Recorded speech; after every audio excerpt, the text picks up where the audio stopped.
Hey, what's up guys? So I know last video I said that was going to be my final update and that was where I was going to leave everything as far as what I know in the ZL1 goes, but this is just, you cannot make this crap up, and it is getting crazier by the second. I'm sure the locals know because it's pretty much the only coverage that I've seen, but there was a break-in at the Grand Rapids plant in Lansing, Michigan where the Camaros are made. If I get this video up to 100 likes within 7 days, 100 likes within 7 days, I will go to the plant in Lansing, Michigan, and we will check this out from ground zero. We're almost at 650 subscribers now, so that's only a sixth of you guys. I think we can do it.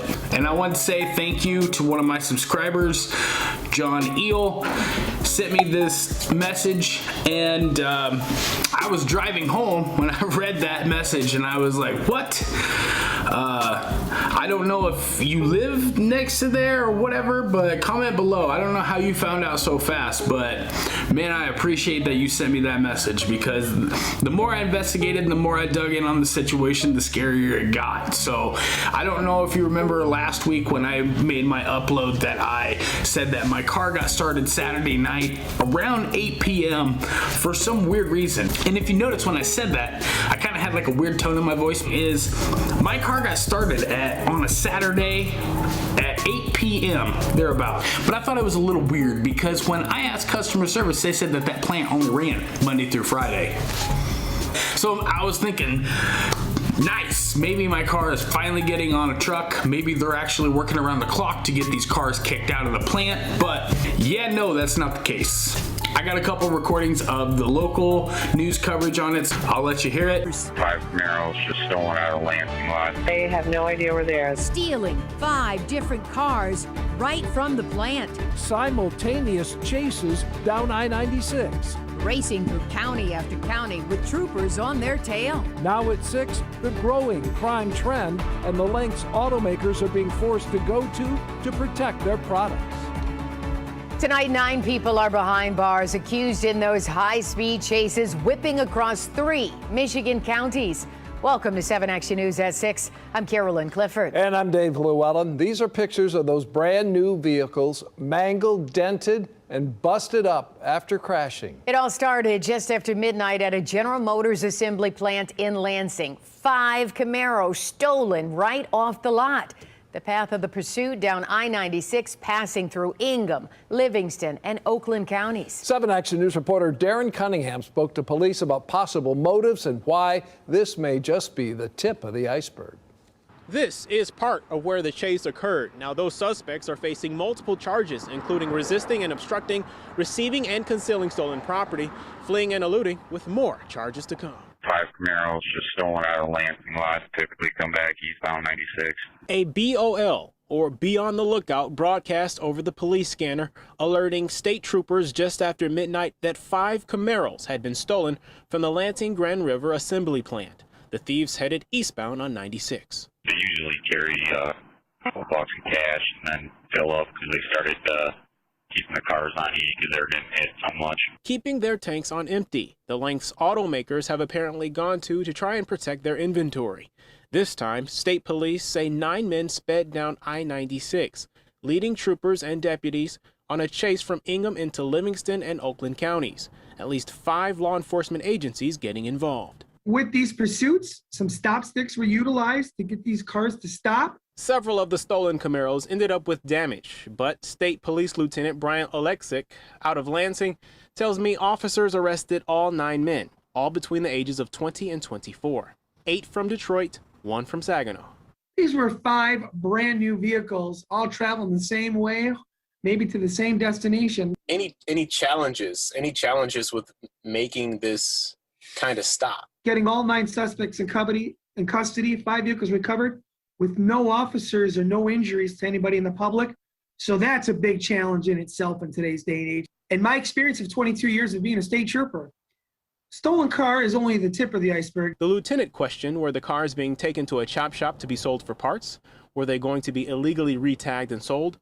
All questions the investigation will explore and seek to uncover. It's kind of something you see out of the movies. Is there a ringleader behind this? This is in the early stages to see if that's a possibility. We're working, continuing our investigation in that area. In a statement to 7 Action News, a spokesman with General Motors said, quote, "We are cooperating with local law enforcement to recover stolen vehicles from GM's Lansing Grand River Assembly Plant. We will be enhancing our security at the plant and surrounding parking lots," end quote. The spokesman went on to say that GM will pursue prosecution of the involved individuals to the fullest extent of the law. In Lyon Township, Darren Cunningham, 7 Action News. Darren, thank you. Now, this has been an ongoing problem for automakers for over a year. In March, surveillance video showed 3 Ram pickups and a high-end Jeep busted through the gate of a Stellantis storage lot in Shelby Township. The next week, thieves stole 4 more Ram pickups from the Stellantis Sterling Heights assembly plant. One dealership owner told us he was going old school to protect vehicles by fitting them with a boot. Yeah, it's pretty awesome in it. Okay, so here's where I have questions. How did they get keys? You know, these kids were, and I'm being nice, I really want to start cussing and calling them other names, but I'm going to say kids, 20 to 24. How are they getting keys? Because they said that this, if you read the article, I'll post it below. They said that this was like almost $400,000 in Camaros. They said 5 recovered. They did not specify 5 were reported stolen. So the way I read that article, the language in it kind of made me go, There's also another little short article that I got from a different news station that covered the same incident. Developing news this morning involving several Chevy Camaros that were stolen from a production facility in the downtown area. And Lansing police told 6 News that one of the vehicles was recovered after it crashed just outside of the facility. The production plant located at 920 Townsend Street has been broken into before. In fact, there are reports that multiple vehicles were stolen on Saturday night as well. Authorities believe that there is a pattern of these crimes that might involve an organization. So far, no information has been released, such as the color or VIN numbers of these stolen vehicles. Police ask that if you have any information about this incident, that you call the number right there on your screen. So obviously this has happened before. I want to know how. And they're saying that one of precautions or measurements of security that GM takes is by not putting very much gas in these cars. What? Like, okay, that's not cost effective. Listen, how are they gaining access to these cars? Because when I talked to Chevrolet, my dealer told me that the car was so buried they couldn't get it out. It's also, I was told that these cars are put on the lot in transport mode and they would not exceed speeds of, parking lot speeds like 15, 20 miles an hour. It's very clear that I've been lied to and been given the runaround. Pretty much anything to plug a big old pacifier right in my freaking mouth to get me to shut up and stop asking questions. A piece of advice for Chevrolet is if 100% completed cars are sitting on the lot, and if you don't have them sitting on the lot, there's nothing to steal. Why don't you get these cars kicked out on the road and get to dealers, to the people that have ordered them and paid for them? I'm sure everybody's gonna be just thrilled to find out that these motherfuckers are on the street again. They did make bail, and they are right back out as if nothing ever happened. I'm sure there's consequences. I'm sure there are legality, penalties that they are facing at the moment, but there's 5 people that's not going to get a car now. They might get a 2023 if they can get one built. They say that there's another semiconductor chip shortage coming, and I hope that they get pushed to the front of the line. Now, believe me, I pushed for it, but the 5 VINs that were involved in this accident, they wouldn't produce. I did call the Livingston Sheriff's Department and I did call the Lansing Sheriff's Department. The Lansing Sheriff's Department said that the pursuit started in Lansing and it went through 3 counties, as you heard before, but it ended up in Livingston. So they said that Livingston might be taking the lead. Now, this was a couple days this was really early into the week when I called them. So I called Livingston Sheriff's Department and I said, hey, how's it going? I got your number from so-and-so. I gave them all my information, told them that, I got a car coming, blah, blah, blah, you know, everything. Here's my story. And they said that, oh, well, Lansing, since the pursuit started at Lansing, they're going to be taking the lead on the case. I don't think everything was ironed out at the moment. So round and around we went. I got a hold of dispatch and they told me that it's going to be a lot faster, shorter, just to go through my dealer. I called my dealer. My dealer was going to reach out to Chevrolet, so I just did it for him. I called right then and there. I called customer service. Right back at step one. Here we go. So my car was started on a Saturday night. I'm wondering if they were in there meddling around Saturday night because they said that they put a BOL, be on the lookout, around 1 a.m. Monday morning. So I'm thinking they had the cars all day Sunday, maybe, I don't know. I have yet to get a reason as to why my car was started. I don't think it was moved. They said, you know, they were asking me if the mileage went up, but yeah, when you're in a confined little parking lot like that, you'd have to move that car so many times to equal a mile. I mean, I told him no. I said the car, you know, the mileage hasn't changed. And the scary part was my video posted about that a week ago, Monday. So I released that video at 5:30 p.m. Monday afternoon. I was on the phone with them up until late Monday night, so I had to wait till the next day to call GM customer service.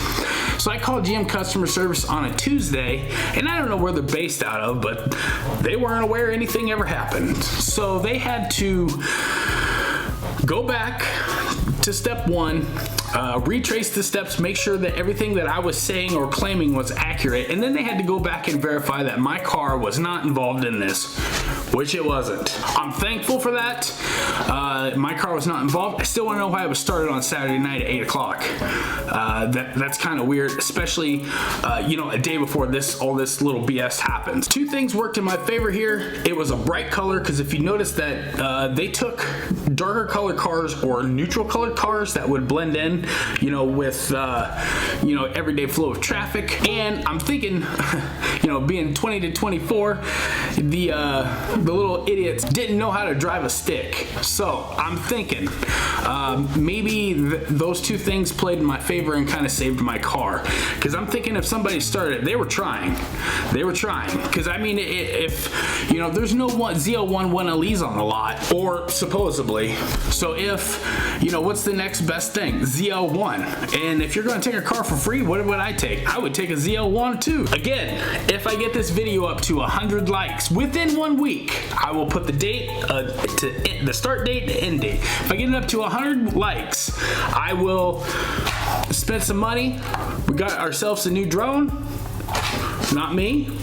I will actually go to the plant. Turns out the plant's actually 7 hours, 50 minutes, you know, roughly thereabout if you hit all the lights and you do the speed limit. If I get this video up to 100 likes in 1 week, we'll go there and we will check things out and we'll see ground zero exactly what's the deal. 100 likes in 1 week, I think we can do that. That's no big deal, right? I want to say that this is a final update, but I got a feeling it's not gonna be. If anything else changes, transpires, or comes up, I will just have to make another video about it. Anything that you want to know, hit me up in the comment section.